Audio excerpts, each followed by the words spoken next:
Hi guys! So ngayon gagawa ko ng bulaklak. So bali, eto siya yung mga product. Bali mga crepe paper lang po yan. Oo, kala nga ng iba tissue yun na may kulay. Pero ayan, kita nyo po may alambre and sinimulan ko na pong gumawa. Bali, gahol na gahol po ako ng mga oras na yan kasi parang kinabukasan or dalawang araw bago magpiyastang patay, kailangan ko na matapos yung mga bulaklak. So, pinagpuyatan ko talaga siya. Wala naman akong choice kundi matapos siya.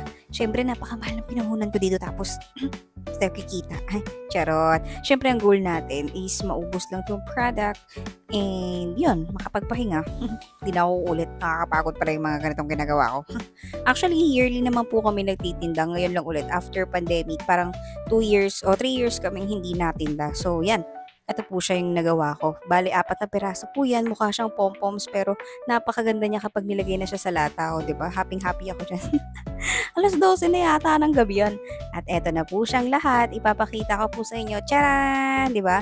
Ang dami po niyan. Isang timba. Pero usually po talaga hindi lang isang timba yung nagagawa ko. And ito po.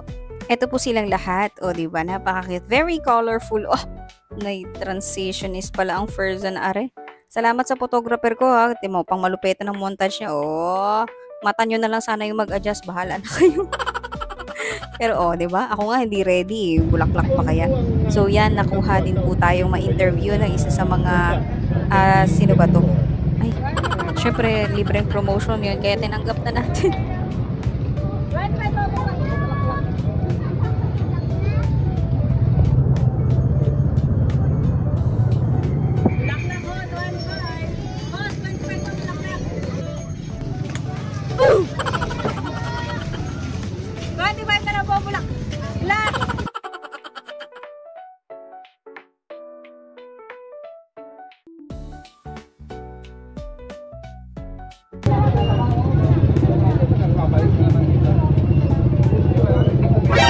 NANI?!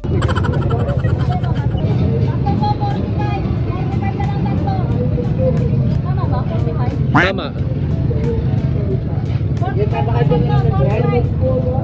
45.